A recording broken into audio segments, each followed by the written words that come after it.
नमस्कार, आप देख रहे हैं रफ्तार मीडिया में आपके साथ प्रियंका मलिक हाजिर उत्तराखंड की तमाम छोटी बड़ी खबरें लेकर खबरों का रुख करेंगे, लेकिन सबसे पहले एक नजर डाल लेते हैं इस वक्त की हेडलाइंस पर। उत्तराखंड के 442 स्कूलों को मिले स्मार्ट क्लासरूम की सौगात, सीएम धामी ने किया शुभारंभ। देहरादून में SCERT भवन का भी हुआ लोकार्पण। कांग्रेस की केदारनाथ धाम बचाओ यात्रा का आगाज, दिल्ली में केदारनाथ मंदिर निर्माण के विरोध में निकाली यात्रा। सीएम धामी बोले, सिर्फ राजनीति से है कांग्रेस का वास्ता।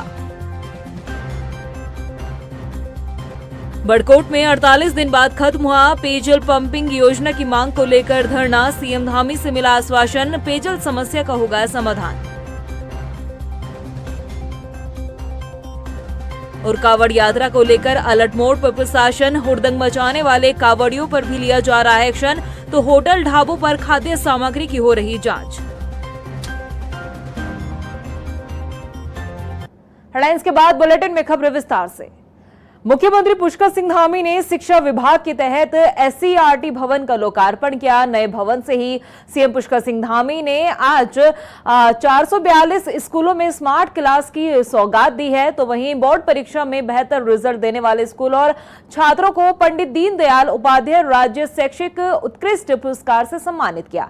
आपको बता दें कि 30 करोड़ की लागत से SCERT का नया भवन बना है और उत्तराखंड 8वां राज्य है जिसने अपना SCERT का ये भवन निर्माण किया है।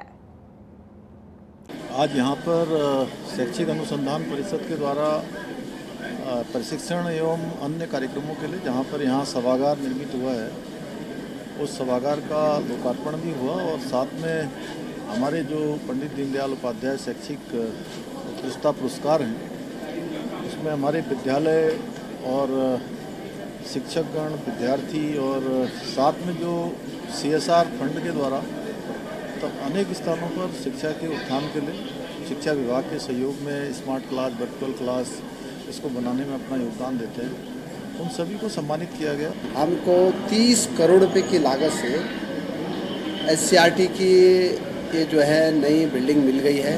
और बड़ी बात यह है कि 2 साल पहले मुख्यमंत्री जी हम लोगों ने इसका भूमि पूजन किया था, आज ये बन के तैयार हुई है। यहाँ पे पूरे प्रदेश के टीचरों के प्रशिक्षण भी होंगे। यहाँ पे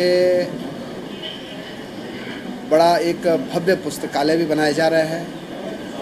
यहाँ पे आवास भी बनाया जा रहा है। जो जो टीचर यहाँ प्रशिक्षण करने के लिए आएंगे उनके रहने की व्यवस्था भी यहाँ पे की जाएगी। जो SCERT का भवन है इसका उद्घाटन किया गया। इसके सामने जो हॉस्टल बना है 100 बेड का, उसका तो जो हमारे शिक्षक प्रशिक्षण प्राप्त करने आएंगे या जो उनकी ट्रेनिंग होगी या जो मीटिंग्स होगी तो उसमें रहने की बड़ी असुविधा होती थी। या हम लोग जो बच्चों में सांस्कृतिक प्रतियोगिताएं कराते हैं, तो जब देहरादून में आते थे तो हमें निजी धर्मशालाओं में या निजी ऑडिटोरियम में जाना पड़ता था। अब वो दिक्कत दूर हो गई है। अब जो भी हमारी सांस्कृतिक प्रतियोगिताएं होंगी इसी ऑडिटोरियम में होंगी और हमारे छात्रों को रहने के लिए एक बड़ी अच्छी और सुविधाजनक यहाँ हॉस्टल भी मिलेगा। मुख्यमंत्री पुष्कर सिंह धामी ने केदारनाथ धाम पहुंचकर जलाभिषेक और पूजा अर्चना करने के साथ ही केदारनाथ धाम में चल रहे विकास कार्यों का भी निरीक्षण किया। मुख्यमंत्री पुष्कर सिंह धामी का कहना है कि केदारनाथ धाम से देश विदेश के श्रद्धालुओं की आस्था जुड़ी है। माननीय प्रधानमंत्री जी के नेतृत्व में और उनके प्रधानमंत्री बनने के बाद वहाँ पर नवनिर्माण और पुनर्निर्माण के अनेक कार्य पूरे हुए हैं, अनेक कार्य अभी चल रहे हैं, वो सब तेज़ी से पूरे हो रहे हैं। आदरणीय प्रधानमंत्री मोदी जी बाबा केदार के अनन्य भक्त हैं और जितनी बार वो बाबा केदार के दर्शन के लिए आए हैं, देश के किसी भी प्रधानमंत्री ने कभी भी इतनी बार बाबा केदार में, मैं समझता हूँ उसका 10% भी कोई भी प्रधानमंत्री वहाँ नहीं पहुँचा है। और उनके नेतृत्व में एक बड़ा केदार धाम बन रहा है। हम सब की प्रतिबद्धता है कि देश दुनिया के अंदर भव्य केदार और दिव्य केदार जो नए रूप में आदरणीय प्रधानमंत्री जी के नेतृत्व में बन रहा है, तेजी से पूरा होगा। उत्तराखंड के चारों धामों के नाम पर कोई दूसरा मंदिर या ट्रस्ट न बनाने वाले फैसले पर तीर्थ पुरोहितों ने सीएम पुष्कर सिंह धामी का आभार जताया। इसके साथ ही चारधाम यात्रा को लेकर चारधाम महापंचायत द्वारा कई सुझाव भी दिए गए हैं, जिस पर सीएम पुष्कर सिंह धामी का कहना है कि चारधाम यात्रा की व्यवस्था को और बेहतर करने के लिए जो सुझाव तीर्थ पुरोहितों द्वारा दिए गए हैं उन पर अमल किया जाएगा और उन्हें लागू भी किया जाएगा। हाँ, उन्होंने अपने सुझाव दिए हैं और हम धामों के प्रति प्रतिबद्धता है हमारी। हम लोग सनातन को मानने वाले हैं। हमारे सभी धाम आज देश दुनिया के अंदर लोगों की श्रद्धा और आस्था है, वहाँ लोग आते हैं तो उनको ठीक प्रकार की उनकी व्यवस्था हो और आने वाले समय में हमारी चार धाम यात्रा और अच्छे तरीके से चले। उनके जो तमाम उन्होंने जो सुझाव दिए हैं उन सुझावों पर कि और अच्छे से कैसे यात्रा होगी। यात्रा प्राधिकरण हमने ऑलरेडी बनाया हुआ है, हमारे वहाँ पर कमिश्नर वहीं कैंप कर रहे हैं, वो सबको सुनेंगे और उनसे बात करेंगे। दिल्ली में बन रहे केदारनाथ मंदिर के विरोध में कांग्रेस की केदारनाथ प्रतिष्ठा यात्रा आज से शुरू हो चुकी है, जो कि 4 अगस्त तक चलने वाली है। लेकिन कांग्रेस की यात्रा से पहले ही सीएम पुष्कर सिंह धामी केदारनाथ धाम पहुंचे और तीर्थ पुरोहितों का हालचाल जाना। ऐसे में सवाल है कि केदारनाथ की जनता का आखिर किसे साथ मिलेगा। ये रिपोर्ट देखिए। कांग्रेस की केदारनाथ प्रतिष्ठा यात्रा का आगाज, हरिद्वार से केदारनाथ तक होगी यात्रा। सीएम धामी का कांग्रेस पर निशाना, आस्था से नहीं राजनीति से है वास्ता। आखिर किसे मिलेगा केदारनाथ का साथ? दिल्ली में बन रहे केदारनाथ मंदिर के विरोध में कांग्रेस की यात्रा आज से शुरू हो चुकी है। हरिद्वार की हर की पैड़ी से लेकर केदारनाथ तक कांग्रेस की केदारनाथ प्रतिष्ठा यात्रा चलेगी, जिसका आगाज हो चुका है। एक तरफ कांग्रेस यात्रा के जरिए विरोध कर रही है, तो दूसरी तरफ कांग्रेस की यात्रा से पहले ही सीएम धामी केदारनाथ पहुंचे, जहां उन्होंने पूजा अर्चना की और वहां के तीर्थ पुरोहितों से उनका हालचाल जाना। ऐसे में सवाल खड़े हो रहे हैं कि आखिर केदारनाथ का किसे मिलेगा साथ, क्योंकि आगे केदारनाथ उपचुनाव होना है। ऐसे में दिल्ली में बन रहे केदारनाथ मंदिर को लेकर तीर्थ पुरोहितों में नाराजगी साफ देखी गई। मामले में खूब हो हंगामा हुआ। इस मुद्दे को भांपते हुए कांग्रेस ने केदारनाथ तक यात्रा निकालने का ऐलान कर दिया। तो इस बीच सत्ता पक्ष के खिलाफ उठती आवाज को शांत करने के लिए धामी कैबिनेट ने बड़ा फैसला लेते हुए चारधाम के नाम पर कोई और दूसरा मंदिर ट्रस्ट बनाने पर रोक लगा दी। ऐसे में तीर्थ पुरोहितों ने न सिर्फ इसका स्वागत किया, बल्कि आज केदारनाथ पहुंचे सीएम धामी ने उनका हालचाल भी जाना। इस बीच सीएम धामी ने कांग्रेस की यात्रा को लेकर निशाना साधा है। सीएम धामी ने कहा कि कांग्रेस सनातन का अपमान करती रही है, कांग्रेस को प्रायश्चित यात्रा निकालनी चाहिए। तो वहीं मंत्री धन सिंह रावत ने इसे कांग्रेस का ढकोसला करार दिया है। लोग संसद के अंदर हो या अपनी कार्यशैली में अपने चुनावों के दौरान पूरे समय में सनातन का विरोध करते रहे हैं और बाबा केदार तो सनातन के एक तरह से फाउंडर हैं, वहाँ पर वो प्रतीक हैं। तो जो लोग सनातन का विरोध करते रहे हैं उनकी यात्रा केवल एक ढकोसला है। उनको तो सबको जो है प्रायश्चित यात्रा करनी चाहिए। जो सनातन को गाली देने का काम किया है, हिंदू देवी देवताओं का अपमान का काम किया है, हिंदू धर्म को सनातन को जो लोग कहते हैं कि मलेरिया है, वायरल है, डेंगू है, ऐसे लोग जब यात्रा की बात करते हैं तो बहुत ही आश्चर्य होता है। तो मैं एक ही बात कह सकता हूँ कि राजनीतिक यात्रा है, ये कोई धार्मिक यात्रा नहीं है। और भारतीय जनता पार्टी की सरकार ने, माननीय प्रधानमंत्री जी ने, हमारे मुख्यमंत्री जी ने, हमारी सरकार ने चार धाम के लिए जितना काम किया है, आज़ाद भारत में इतना काम कभी नहीं है। वहीं कांग्रेस अपनी यात्रा को लेकर पूरे जोश में नजर आ रही है, तो वहीं सत्ता पक्ष पर धर्म के साथ खिलवाड़ करने का आरोप लगा रही है। पार्टी ने तय किया है कि जो नफरत फैलाई जा रही पूरे हिंदुस्तान में जाति धर्म के नाम पे, उसको मिटाने के लिए हम इस यात्रा को करें। और जिस तरीके से उत्तराखंड की संस्कृति, उत्तराखंड की देव संस्कृति के संग भारतीय जनता पार्टी छल कर रही है, उसको हम पूरे विश्व के सनातन धर्मियों के सामने लेकर आए। उसका एक ही उपाय था कि माँ गंगा से आशीर्वाद लें, उनकी गंगा जली लेकर हम केदारनाथ धाम तक जाए। ये चारों धाम हमारी आध्यात्मिक परंपरा के प्रतीक है। इनके साथ जब भी कोई छेड़छाड़ की जाएगी, हमारी परंपराओं के साथ, हमारे आध्यात्मिक स्वरूप के साथ कभी छेड़छाड़ की जाएगी, कुछ गलत कदम उठाए जाएंगे तो उसके खिलाफ उत्तराखंड का जनमत जो है खड़ा होगा। और कांग्रेस उसी भावना से कि इन्होंने केदारनाथ में केवल धाम बनाने, दूसरा धाम बनाने का पाप ही नहीं किया था, इन्होंने केदारनाथ में और बद्रीनाथ में जिस तरीके से तोड़ फोड़ की है। इस वक्त कांग्रेस और बीजेपी दोनों का फोकस केदारनाथ पर है।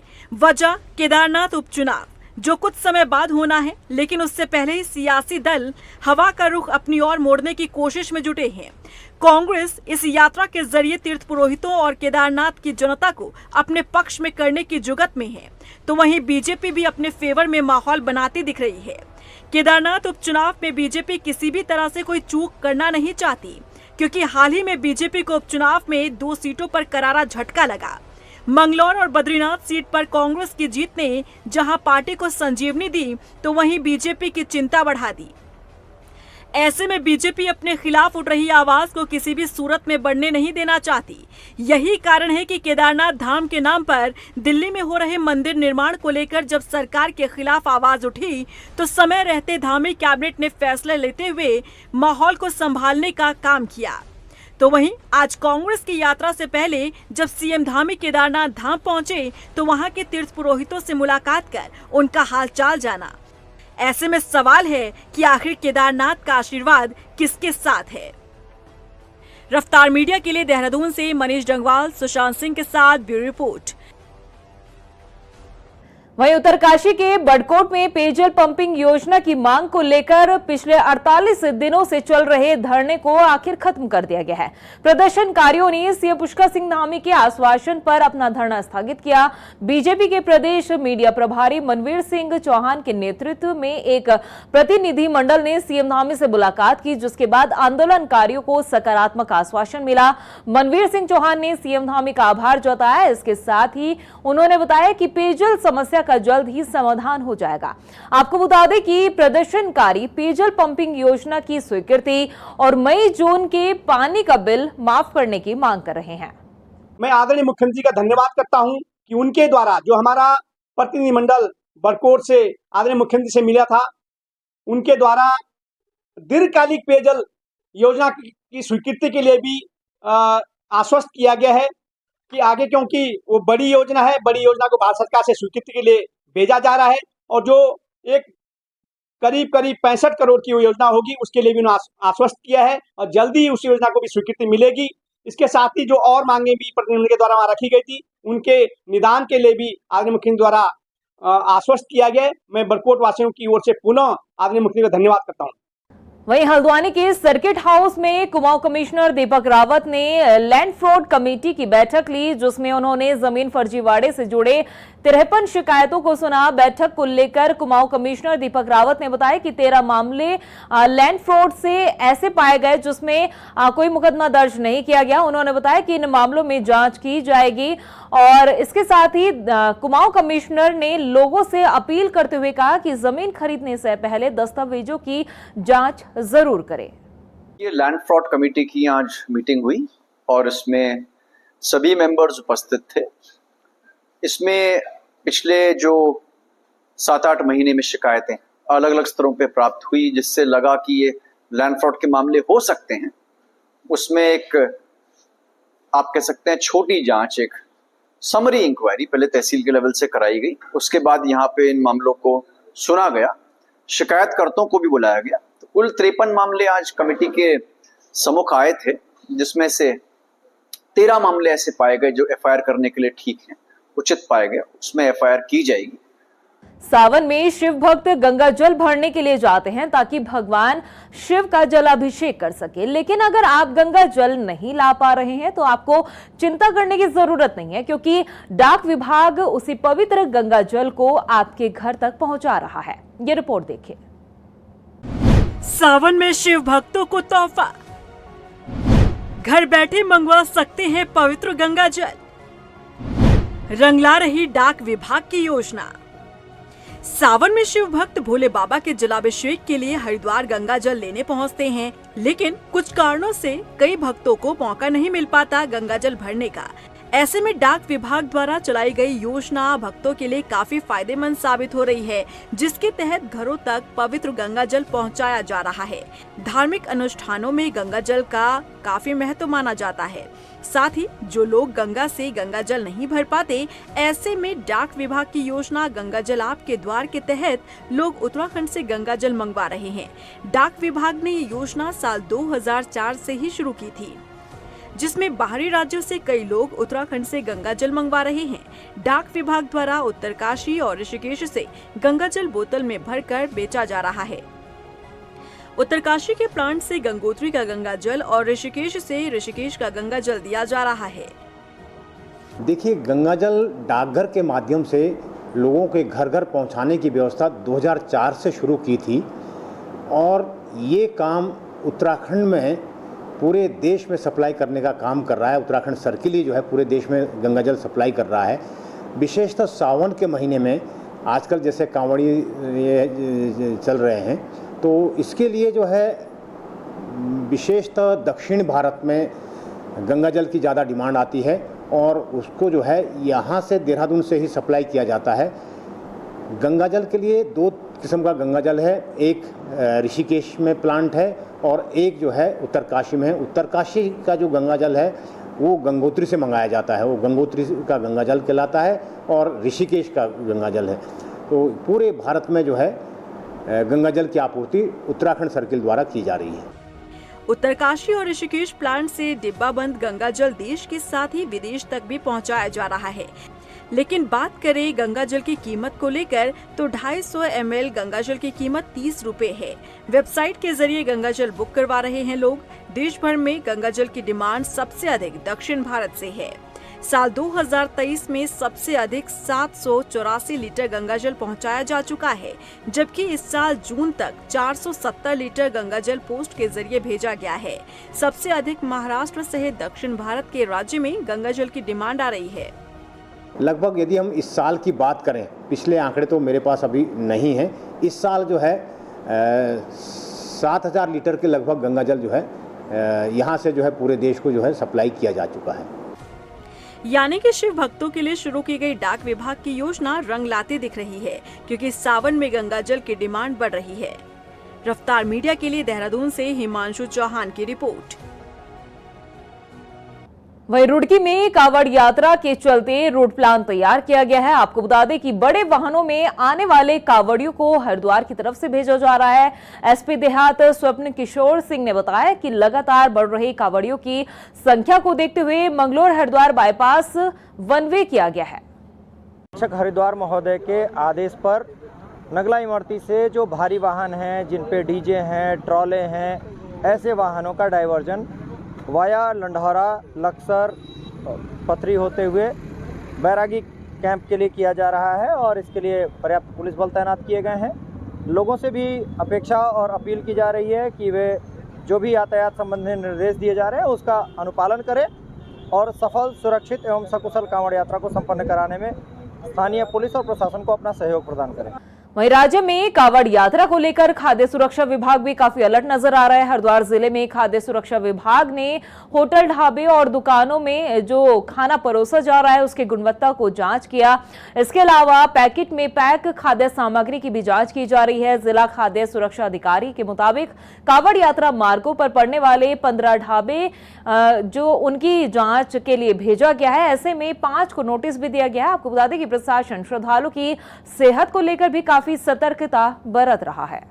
तो आज मैं स्वयं भी इस टीम के साथ जुड़ा हूं और आज हमने मंगलौर से लेकर नारसन बॉर्डर तक जितने भी ढाबे लोगों उनको चेक किया है। 33 के आसपास हमने इंस्पेक्शन की है, जिसमें 15 सैंपल हमने जांच के लिए भेजे हैं और 5 लोगों पर लाइसेंस नहीं पाए गए थे जो कि पहले से इस्टेब्लिश थे, तो उनको हमने नोटिस भी जारी कर दिया, जो कि हमें 1-2 दिन के अंदर जवाब देंगे। अदरवाइज उनके खिलाफ FS एक्ट के अंदर हमने खाद्य सुरक्षा अधिकारी को निर्देश कर दिया कि इनकी कार्रवाई की जाए। इसके अलावा रुड़की में पुलिस ने कावड़ियों द्वारा ई रिक्शा चालक के साथ की गई मारपीट के मामले में भी एक्शन लिया है। पीड़ित की तहरीर पर मुकदमा दर्ज कर आरोपियों की जल्द गिरफ्तारी की बात कही जा रही है। आपको बता दें कि मंगलवार को ई रिक्शा चालक की कावड़िए से मामूली सी टक्कर हो गई थी और इस घटना में ना तो कावड़ियों को कोई चोट आई थी और ना ही किसी तरह का कोई नुकसान हुआ था और ना ही जल खंडित हुआ। लेकिन बावजूद इसके कावड़ियों ने इस घटना को लेकर काफी हंगामा किया और ई रिक्शा भी तोड़ा। आज दिन में मंगलौर कोतवाली क्षेत्र में लिब्बारेडी चौराहे के पास में वादी संजय कुमार द्वारा पुलिस को यह अवगत कराया गया था कि उसके जो ई रिक्शा में वो आ रहा था, इसी बीच एक भोले से उसकी टक्कर हो गई थी, जिसमें ना तो कोई कांवड़ जो है खंडित हुई, ना ही किसी प्रकार की कोई ऐसी घटना हुई थी। पर उसके बावजूद उस भोले द्वारा अन्य लोगों को एकत्रित करके उसके साथ मारपीट की गई। साथ में जो उसकी ई रिक्शा है उसके भी साथ तोड़फोड़ की गई थी। उक्त घटना को तत्काल पुलिस ने संज्ञान में लेते हुए अभियोग पंजीकृत किया है और इन लोगों की पहचान की जा रही है और उनके खिलाफ जो भी सख्त कार्रवाई होगी पुलिस उसको करेगी। वहीं बारिश के कारण सब्जियों के दाम में भी काफी बढ़ोतरी देखने को मिल रही है। देहरादून स्थित निरंजनपुर मंडी के इंस्पेक्टर का कहना है कि बाहरी राज्यों में भी भारी बारिश का दौर जारी है, जिसकी वजह से प्याज, टमाटर समेत कई अन्य सब्जियां जो है वो खराब हो रही है और उनकी सप्लाई भी कम हो रही है। ऐसे में दाम का जो बढ़ना है वो हर बरसात में सब्जियों के दाम में उछाल देखने को मिलता है। लेकिन उन्होंने ये भी बताया कि 15 अगस्त के बाद सब्जियों के दाम में कमी देखने को मिल सकती है। ये अमूमन जो है जुलाई अगस्त के महीने में जब भी बरसात की होती है सब्जियों के दाम थोड़े से बढ़ जाते हैं। उसके दो कारण से होते हैं। एक तो बरसात के कारण किसान अपना सब्जियों का तुलान कम करता है, वो इसलिए कि एकदम से अगर मार्केट नहीं मिलता है तो सब्जी खराब हो जाती है। मौसम अगर 2-3 दिन का सही है, पूर्वानुमान सही होता है तो वो तोड़ देता है, सो दैट कि उसकी अच्छी मार्केटिंग हो जाए। दूसरा, पहाड़ों में जो है मार्ग टूटने के कारण से, रास्ते जो है ब्लॉक होने के कारण से भी जो है कई बार सप्लाई नहीं आ पाती है। हमारी मुख्यतः सप्लाई जो है गोभी, आपका जो है फूल गोभी, बीन्स वगैरह की, शिमला मिर्च की पहाड़ों से होती है और नीचे से हमारी लौकी वगैरह आती है छुटमलपुर सहारनपुर क्षेत्र से। तो ये दो मुख्य कारण हैं। वहीं रुड़की के आदर्श नगर में सोनाली नदी पर बने रपटे को लेकर विवाद बढ़ता जा रहा है। आपको बता दें कि विधायक प्रदीप बत्रा ने निवर्तमान मेयर गौरव गोयल द्वारा लगाए गए भ्रष्टाचार के आरोपों को खारिज कर दिया है। विधायक प्रदीप बत्रा ने अपनी सफाई में बताया कि आदर्श नगर में रपटा का निर्माण 13 लाख रुपए में किया गया है, जिसका सबूत PWD की रिपोर्ट में मौजूद है। उन्होंने ये भी कहा कि अगर गौरव गोयल भ्रष्टाचार का आरोप सिद्ध कर दे तो उसी दिन विधायकी छोड़ देंगे। दावे हैं और मैं कहता हूँ पब्लिक को भ्रम फैलाने की आदत है और अपने को हाईलाइट करने के लिए सब किया जा रहा है, जो कि PWD की रिपोर्ट है और जो PWD ने काम किया है, जहाँ वहाँ पे सुपरिटेंडेंट इंजीनियर हैं, एग्जीक्यूटिव इंजीनियर हैं, JE हैं, सभी द्वारा जो रिपोर्ट दी गई है उसको मैं आपके सामने शेयर करना चाहूँगा। ये इसकी अनुमानित लागत जो थी 55 लाख रुपये थी और जो 36% बिलो टेंडर गया, 36% बिलो जाने के बाद इसकी लागत 36 लाख रुपये हुई है और 36 लाख में से केवल 13 लाख रुपये उसमें लगे हैं अभी। बाकी पैसा सड़क का, नालों का भी उसमें निर्माण कार्य होना है, बारिश की वजह से काम रोक दिया गया है और 90 लाख का कोई भुगतान नहीं हुआ, 90 लाख का कोई टेंडर नहीं हुआ। अगर गौरव गोयल जी ने RTA मांगी तो मुझे RTA दिखाएं कि इस रपटे का भुगतान कितना हुआ है। वहीं भगवानपुर में सफाई कर्मचारियों ने वेतन से यूजर चार्ज कटने का विरोध किया है। अपनी पुरानी वेतन की मांग को लेकर भी SDM कार्यालय पहुंचे सफाई कर्मचारियों ने बताया कि यूजर चार्ज नगर पंचायत के अधिकारी काट रहे हैं, जो कि बेफिजूल है और गलत है। आपको बता दें कि SDM ने नाराज कर्मचारियों की समस्या के समाधान का आश्वासन दिया। उन्होंने कावड़ यात्रा के मद्देनजर शहर की सफाई व्यवस्था दुरुस्त रखने के लिए भी कहा गया है। पंचायत के जो सफाई कर्मचारी थे, इनके कुछ इश्यूज थे कि ठेकेदार ने इनकी सैलरी नहीं दी थी, इसलिए इन लोगों ने काम रोका हुआ था। तो अभी ठेकेदार को भी बुलाया गया, नगर पंचायत के कर्मचारी, अधिशासी अधिकारी ये लोग भी थे। तो अभी ये निर्णय हो गया है कि इनकी सैलरी तत्काल ये निर्गत करेंगे और जो सफाई कर्मचारी भाई है हमारे, उन्होंने भी हमें आश्वासन दिया कि वो काम अभी स्टार्ट कर लेंगे। बोला है कि सफाई को बिल्कुल प्रॉपर तरीके से करें, क्योंकि कांवड़ का भी समय चल रहा है और इसी में किसी भी प्रकार की कोताही न की जाए। वहीं हल्द्वानी में ITI गैंग ने आतंक मचाया हुआ है। आलम यह है कि गैंग के सदस्य बेवजह आम लोगों से उलझते हुए नजर आ रहे हैं, धारदार हथियार से हमला कर अपना रौब दिखा रहे हैं। आपको बता दें कि हल्द्वानी पुलिस ऐसे आरोपियों पर शिकंजा कसने जा रही है। CO नितिन लोहानी ने बताया कि अब तक 10 लोगों को गिरफ्तार कर लिया गया है और अन्य आरोपियों की जल्द ही गिरफ्तारी की जाएगी। देखिए, इस चीज़ को लेकर पुलिस पूरी तरह मुस्तैद है। सबसे पहले कहना चाहूँगा ये नुमाइश वाली जो भी लड़ाई हुई थी, उसके बाद तुरंत पुलिस ने दबिश दे के कुछ लोगों को कस्टडी में भी लिया है और कस्टडी के साथ साथ ये वेरीफाई किया जा रहा है वीडियो के माध्यम से कौन कौन लोग उस कृत्य में लिप्त दिख रहे हैं, उनको बुक किया जा रहा है। इसके अलावा कुछ लोग जो हैं जो वेरीफाई हो चुके हैं वो भी फ़रार हैं, उनको भी दबिश दे के तुरंत पकड़ा जाएगा और इसके बाद कड़ी से कड़ी कार्रवाई की जाएगी इनके साथ। उधर लोहाघाट एनएच पर चालक की सूझबूझ से बड़ा हादसा होने से टला है। दरअसल पिथौरागढ़ से चंपावत जा रही पंचम वाहिनी एसएसबी की बस का अचानक ब्रेक फेल हो गया। इस वजह से बस अनियंत्रण हो गई। हालांकि चालक ने अपनी समझदारी का परिचय देते हुए वाहन को पहाड़ी से टकराया, जिससे बस सड़क पर ही पलट गई। आपको बता दें कि इस बस में 19 जवान सवार थे, जिन्हें मामूली चोट आई है। वहीं रामनगर के कोर्ट परिसर में अज्ञात कारणों के चलते एक युवती ने जहर खा लिया। इस घटना से कोर्ट परिसर में हड़कंप मच गया। आपको बता दें कि वहां मौजूद अधिवक्ता युवती को आनन फानन में लेकर अस्पताल पहुंचे, जहां उसका उपचार किया जा रहा है और उसके बाद उसे हायर सेंटर के लिए भी रेफर किया गया। पूरा मामला यह है कि लगभग 1:15 बजे एक महिला सिविल कोर्ट कैंपस में लेटी हुई थी और गिरी हुई थी और उनके मुंह से कुछ झाग निकला, उल्टियाँ कर रही थी। तो फिर वहाँ पे जो एक दो लोग जो और क्लाइंट वगैरह थे चश्मदीद, उन्होंने कहा कि इस महिला ने कुछ पैकेट वगैरह खा लिया है और उसके बाद ये ज़मीन में गिर गई और उल्टी करने लगी। तो मौके को देखकर मैं और एक हमारे दीवान जी हैं भगोड़ा जी, हम दोनों आए और हमने फिर 108 में और 112 में पुलिस को और मेडिकल हेल्प को हमने इत्तला दी कि ऐसा प्रकरण हुआ है। चूँकि महिला की स्थिति थोड़ा नाजुक लग रही थी, तो उनका इंतज़ार करना हम लोगों को सही नहीं लगा, वाजिब नहीं लगा। जिसके बाद हम उस महिला को लेकर अपनी गाड़ी में लेकर हम हॉस्पिटल ले आए और हॉस्पिटल में उनका एडमिशन करवाया है और प्राइमरी ट्रीटमेंट चल रहा है एंड आई होप कि वो स्वस्थ हो जाए। वहीं लोहाघाट पुलिस और एसओजी टीम ने संयुक्त कार्रवाई करते हुए 4 महीने से फरार चल रहे एक आरोपी को गिरफ्तार किया है। मामले का खुलासा करते हुए अशोक कुमार ने बताया कि आरोपी ने हत्या का प्रयास करने की कोशिश की थी। पीड़ित परिजन लंबे वक्त से आरोपी गिरफ्तारी की मांग कर रहे थे। आखिरकार इस आरोपी को गिरफ्तार कर लिया गया है। जगदीश जोशी है, हमारे यहाँ 307 के अंतर्गत धारा के अंतर्गत मुकदमा कायम हुआ था, जिसमें लगातार फरार चल रहे थे। आयोग और पुलिस इन्वेस्टिगेशन टीम को कोई सहयोग नहीं कर रहे थे और इन्हें जो है कल अरेस्ट कर लिया गया है सर। हाँ, और आज इन्हें माननीय न्यायालय में पेश किया जाएगा। बीच में ये माननीय हाई कोर्ट चले गए थे, तो वहाँ से इन्हें रिलीफ नहीं मिला। उसके बाद ही जैसे यहाँ से इनकी जो है बेल खारिज हुई, उसके बाद फरार हो गए। तब हमारी एसओजी टीम और पुलिस के माध्यम से इन्हें गिरफ्तार किया। और प्रदेश की खबरों में इतना ही, फिर हाजिर होंगे कुछ खास खबरों के साथ। तब तक के लिए मुझे दे इजाजत, नमस्कार। उत्तराखंड के 442 स्कूलों को मिले स्मार्ट क्लासरूम की सौगात। सीएम धामी ने किया शुभारंभ। देहरादून में एससीईआरटी भवन का भी हुआ लोकार्पण।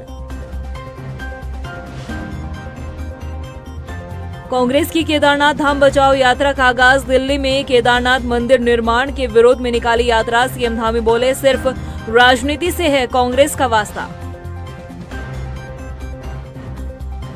बड़कोट में 48 दिन बाद खत्म हुआ पेयजल पंपिंग योजना की मांग को लेकर धरना। सीएम धामी से मिला आश्वासन, पेयजल समस्या का होगा समाधान। और कावड़ यात्रा को लेकर अलर्ट मोड पर प्रशासन। हुड़दंग मचाने वाले कावड़ियों पर भी लिया जा रहा है एक्शन, तो होटल ढाबों पर खाद्य सामग्री की हो रही जांच।